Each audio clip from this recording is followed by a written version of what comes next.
Hello everyone, welcome back to my channel. ഇനി degree prelims അല്ലേ വരാൻ പോകുന്നത്. അപ്പോൾ ഡിഗ്രി പ്രിലിംസിന് NCERT പോർഷൻസിൽ നിന്ന് ഏതൊക്കെയാണ് പഠിക്കേണ്ടതെന്ന് നിങ്ങൾക്ക് അറിയാമോ? അപ്പോൾ നമ്മുടെ ഹിസ്റ്ററീൻ്റെ പോർഷനിൽ നിന്ന് 10 മാർക്കിന് ക്വസ്റ്റ്യൻ ചോദിക്കും അല്ലേ ഡിഗ്രി പ്രിലിംസിന്.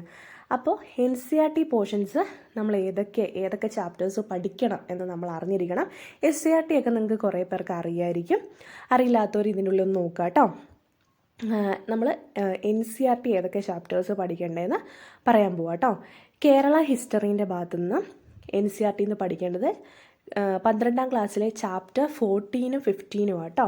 ചാപ്റ്റർ 14 ആധുനിക പൂർവ്വ കേരളം, സമ്പദ് വ്യവസ്ഥ, സമൂഹം, ഭരണ സംവിധാനം.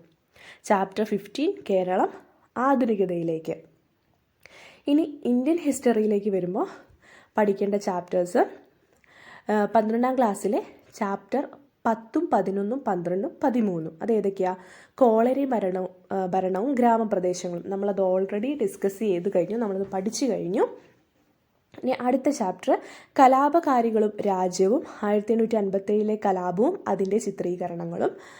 ചാപ്റ്റർ 12 മഹാത്മാഗാന്ധിയും ദേശീയവാദ പ്രസ്ഥാനവും. ചാപ്റ്റർ 13 വിഭജനത്തെ മനസ്സിലാക്കൽ, രാഷ്ട്രീയം, ഓർമ്മകൾ, അനുഭവങ്ങൾ. ഇനി 11ാം ക്ലാസ്സിലെ ചാപ്റ്റേഴ്സ് ചാപ്റ്റർ 2 മഹാത്മാഗാന്ധിയുടെ രൂപാന്തരം 1ാം ഘട്ടം. ചാപ്റ്റർ 3 മഹാത്മാഗാന്ധിയുടെ രൂപാന്തരം 2ാം ഘട്ടം.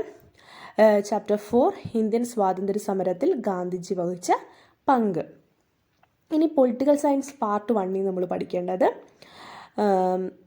12ാം ക്ലാസ്സിലെ ചാപ്റ്റർ 4ഉം 6ഉം 7ഉം ആട്ടോ. ഇന്ത്യയുടെ വിദേശ ബന്ധങ്ങൾ, ജനാധിപത്യ ക്രമത്തിൻ്റെ പ്രതിസന്ധി, ജനകീയ പ്രസ്ഥാനങ്ങളുടെ ആവിർഭാവം. ഇനി വേൾഡ് ഹിസ്റ്ററിയിൽ നിന്ന് നമ്മൾ പഠിക്കേണ്ടത് 12ാം ക്ലാസ്സിലെ ചാപ്റ്റർ 6 ആട്ടോ, അന്തർദേശീയ സംഘടനകൾ. ഓക്കെ, അപ്പോൾ ഈ പറഞ്ഞ ചാപ്റ്റേഴ്സൊക്കെ നിങ്ങൾ നല്ല വ്യക്തമായിട്ട് പഠിച്ചു വെക്കുക കേട്ടോ. അത് പഠിച്ചാൽ നിങ്ങൾക്ക് ഉറപ്പായിട്ടും ഡിഗ്രി പ്രിലിംസിന് നിങ്ങളെ ഒത്തിരി ഹെൽപ്പ് ചെയ്യും. അപ്പോൾ എല്ലാവരും പഠിക്കുക കേട്ടോ. പിന്നെ നമ്മുടെ NCERT സീരീസ് ഇങ്ങനെ നടന്നുകൊണ്ടിരിക്കുകയാണ്, അതെല്ലാവരും കാണുക, പഠിക്കുക. Okay, thank